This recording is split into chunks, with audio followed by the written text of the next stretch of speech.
Hi guys, welcome to the second part. और इस video में मैंने बात की है डाउन ट्रेंड की, और फिर हमने उसके एग्जांपल्स भी देखे चार्ट पे, तो आपके लिए वो इजी हो जाएगा समझने के लिए। तो चलिए शुरू करते हैं।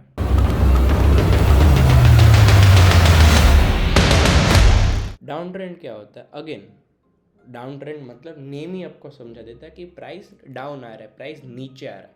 तो प्राइस कभी भी डायरेक्टली ऐसे नीचे नहीं आएगा, ऐसे नीचे नहीं आएगा, डायरेक्टली नहीं आएगा, ये कभी भी नहीं होगा। प्राइस कैसे नीचे आएगा ये आप समझ लीजिए। ये प्राइस इधर ऊपर था, ये प्राइस इधर ऊपर था, फिर इधर नीचे आया, ये लो बनाया। इसको अभी हम प्रैक्टिकली भी देखेंगे तो आपको सब समझ आएंगे। लेकिन प्राइस फिर से ऊपर गया, लेकिन इस बार इससे ऊपर नहीं गया। किससे? तो कि इससे ऊपर नहीं गया, और प्राइस इधर ऊपर आके फिर से नीचे चला गया। लेकिन इस बार इसको भी बीट कर दिया, उससे भी प्राइस नीचे चला गया। फिर से प्राइस ऊपर आया, लेकिन इस बार इसको इससे ऊपर नहीं आया, फिर से नीचे चला गया, इसको भी बीट कर दिया। ऊपर आया, नीचे गया, ऊपर आया, नीचे। इसी को ही हम डाउन ट्रेंड बोलते हैं। अगर आप देखें तो ये हाई हो गया, ये लो हो गया, मतलब इधर से प्राइस नीचे आया, फिर इधर लो बना, मतलब इतना नीचे गया, फिर से ऊपर गया, लेकिन इससे ऊपर नहीं गया। तो हम इसको क्या बोलेंगे? इसको हम बोलेंगे लोअर हाई।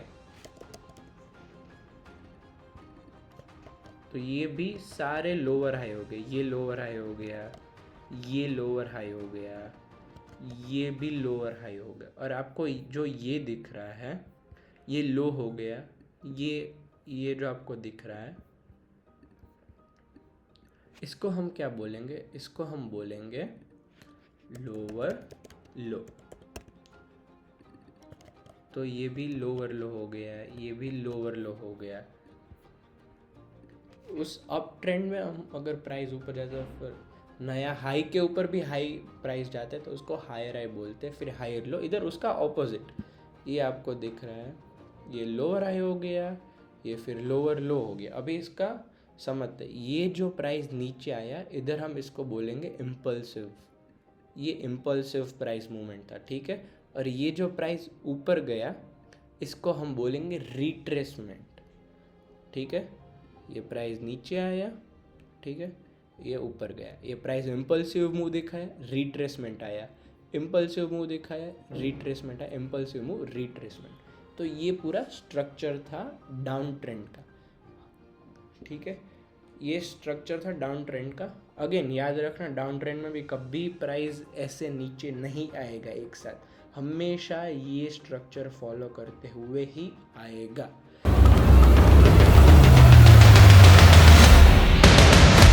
ये NTPC का चार्ट है, 1 डे टाइम फ्रेम अगेन। तो आप देख सकते हो प्राइस इतना ऊपर था, तो ये हाई हो गया हमारा, फिर ये लो हो गया, फिर से प्राइस ने ऊपर जाने की कोशिश की लेकिन नहीं हुआ, तो ये हमारा हो गया higher low, sorry lower high. फिर से नीचे चला गया तो ये हो गया लोअर लो। प्राइस ने फिर से थोड़ा सा रिट्रेसमेंट दिखा और प्राइस ऊपर आने की कोशिश की, लेकिन इसको बीट नहीं कर पाए, तो ये हो गया लोअर हाई।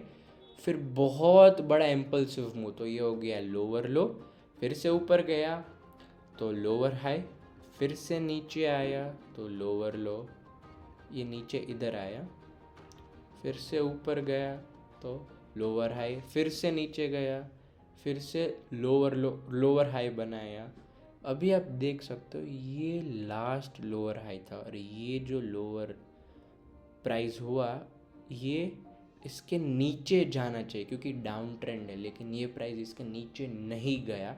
मतलब हमें इंडिकेशन मिला कि जो ट्रेंड है वो चेंज होने की संभावना है, शक्यता है।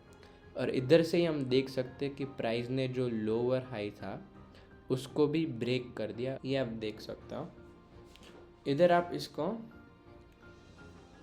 हाई समझ लीजिए, ये प्राइस ऊपर था, ठीक है, फिर नीचे आया इतना, ये लो हो गया, फिर प्राइस ने ऊपर जाने की कोशिश की, मैं कलर चेंज, ये प्राइस ने ऊपर जाने की कोशिश की, ये हो गया हमारा लोअर हाई। फिर प्राइस ने लो को भी ब्रेक किया, ये हो गया हमारा लोअर लो, फिर प्राइस ने ऊपर जाने की कोशिश की, इसको बीट नहीं कर पाया, तो ये हो गया अपना लोअर हाई। प्राइस ने नीचे जाने की कोशिश की लेकिन जो लोअर लो था उससे नीचे नहीं गया, इससे नीचे नहीं गया। और जब प्राइस ने ऊपर जाने की कोशिश की तो ये इसके ऊपर भी क्लोज नहीं किया, तो ये हम बोल सकते हैं कि मार्केट में अभी इनडिसीजन है। ये अपना डाउन ट्रेंड देखा, इधर तक डाउन ट्रेंड ही था, लेकिन फिर प्राइस इधर से लोअर लो नहीं बनाया और ना लोअर हाई बनाया। ये कुछ नया स्ट्रक्चर ही शुरू होने लगा। अभी वो स्ट्रक्चर क्या है वो हमें आइडेंटिफाई करने में टाइम लगता है। तो इधर आप देख सकते हो कि मार्केट ने जो डाउन ट्रेंड का स्ट्रक्चर था वो तो ब्रेक कर दिया। अभी क्या नया स्ट्रक्चर होगा वो हमें पता नहीं है, लेकिन हमें एक इंडिकेशन मिल गया कि स्ट्रक्चर चेंज हो सकता है।